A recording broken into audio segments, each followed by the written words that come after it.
नमस्ते। और डोगे चार्ट पर एक और अपडेट वीडियो में आपका स्वागत है। यह अभी भी सुधार में है, यहाँ अभी भी एक पुलबैक है। और हाँ, ये सुधार, ये चल रहा पुलबैक जिसे हमने यहाँ देखा, ये संभावित बी तरंग अप्रत्याशित नहीं है, क्योंकि इस ए तरंग रैली के लिए न्यूनतम आवश्यकताएं पूरी हो गई थी। पिछली रैली 3 तरंगों में समाप्त हुई, जैसा कि आप जानते हैं, यदि आपने पिछले वीडियो देखे हैं। और बाजार काफी समय से इस प्रतिरोध क्षेत्र से नीचे रहा है, 22.8 सेंट और 24.5 सेंट के बीच। यह चार्ट पर हमारा क्षेत्र था, आप जानते हैं, जहां हमने कहा, ठीक है, आप जानते हैं, जब तक बाजार मापदंडों के इस सेट से ऊपर नहीं जाता है, तब तक वास्तव में कोई संकेत नहीं है कि अधिक महत्वपूर्ण कम जगह है। इसलिए दबाव नीचे की ओर बना हुआ है। इसलिए हम इस समय डोगे चार्ट पे यही ट्रैक कर रहे हैं। दबाव नीचे है, प्रवृत्ति नीचे है। मैं अभी भी कम कीमतों की तलाश कर रहा हूं। वह दृष्टिकोण नहीं बदला है और समर्थन क्षेत्र भी नहीं बदला है या नहीं बदला है बाजार। जबकि यह बहुत सारी कार्रवाई और आंदोलन की तरह लगता है, यह केवल उन पैटर्न का अनुसरण कर रहा है जिनके बारे में हमने पहले ही बात की है ना। यह बी वेव पुल बैक या तो सीधे या एक और उच्च के बाद होने वाला था। मैं हमेशा खुश हूं कि यह सीधे होता है, क्योंकि आप जानते हैं, मुझे पता है कि बहुत से लोग सुधार की प्रतीक्षा कर रहे थे। हालांकि मुझे कहना होगा कि यह शायद अभी खत्म नहीं हुआ है। इस गिरावट को पूरा करने के लिए इसे कुछ और डाउनसाइड एडजस्टमेंट मिल सकते हैं। यहाँ चार्ट है। तो मैं इस वीडियो में क्या करूंगा, आपको सुधार की संरचना के बारे में बताऊंगा और आपसे बात करूंगा कि क्या सुधार समाप्त हो सकता है और इस दृष्टिकोण को जीवित रखने के लिए इसे कहां समाप्त होना चाहिए। अब सुधार आमतौर पर 3 तरंगों की चाल है।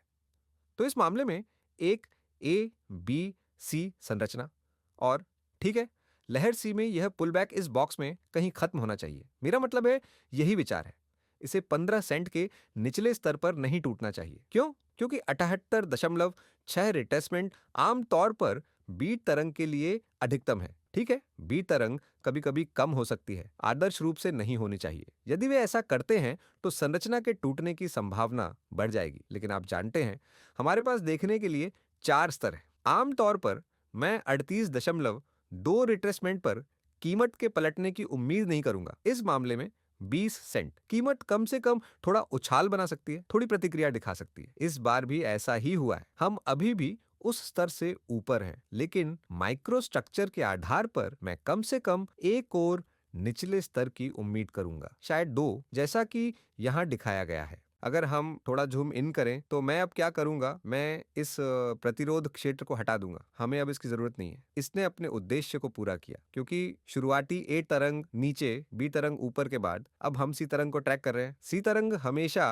5 तरंग वाली चाल होती है, एक बड़ी बी तरंग के हिस्से के रूप में, और हमने तरंगा 1 और 2 को पूरा किया और अब हम तीसरी तरंग में हैं। अब तीसरी तरंग अपने आप में 5 तरंग वाली चाल है। खैर, मैं केवल 1, 2, शायद 3 की पहचान कर सकता हूं, जो पहले से ही लगभग हो चुकी है। फिर एक और 4, 5 आदर्श होंगे। इसलिए मेरा मतलब है, आप जानते हैं, कम से कम एक और कम, लेकिन स्पष्ट रूप से 5 तरंगों में सी तरंग के रूप में पूरी चाल पर विचार करना बेहतर है। हमें एक और 4, 5 पैटर्न की आवश्यकता होगी। आप जानते हैं, यहाँ चार्ट पर मेरे पास जो निकटतम प्रतिरोध क्षेत्र है, वह वर्तमान में सामने आ रही तीसरी लहर की दूरी पर आधारित है और यह 50% रिट्रेसमेंट है। तो यह आप जानते हैं, अगर यह छोटी डिग्री 4 है तो इस पर बने रहें, या बड़ी डिग्री 4, बाजार को 50% रिट्रेसमेंट से ऊपर नहीं टूटना चाहिए, कम से कम निर्णायक रूप से नहीं। क्योंकि अगर ऐसा होता है तो कुछ बदल रहा है, कुछ बदल रहा है, संरचना बदल रही है या कुछ और। इसीलिए हमें तब बहुत सावधान रहने की जरूरत है। जब ऐसा होता है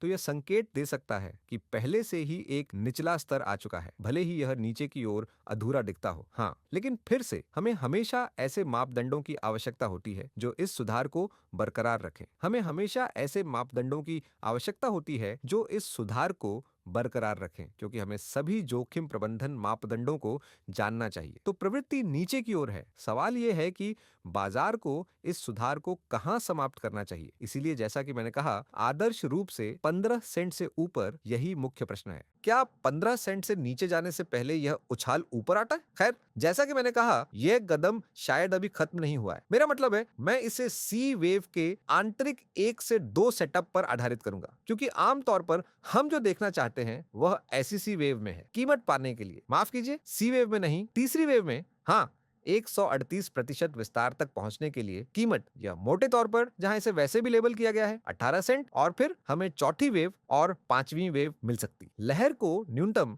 161.8 विस्तार तक पहुंचना चाहिए, जो कि 17.1 सेंट पर है, क्षमा करें 17.4। लेकिन यह सामान्य रूप से पहला आदर्श लक्ष्य जैसा है, इसलिए मैं कहूंगा कि कुल मिलाकर यह संभव है कि हम 17.4 सेंट से 16.9 सेंट के आसपास के क्षेत्र में पहुंचे। ये क्षेत्र यहां है और मेरा मतलब है कि शायद कम है, लेकिन यह देखने के लिए अगला मुख्य क्षेत्र होगा जो आपको डोगे चार्ट का एक अच्छा अवलोकन देना चाहिए। मुझे आशा है कि आपको अपडेट पसंद आया है। अगर आपको पसंद आया तो कृपया लाइक बटन दबाएं, कमेंट और सब्सक्राइब करें, और यदि आपको वास्तव में सामग्री पसंद है तो कृपया चैनल की सदस्यता देखें। बहुत बहुत धन्यवाद। अलविदा।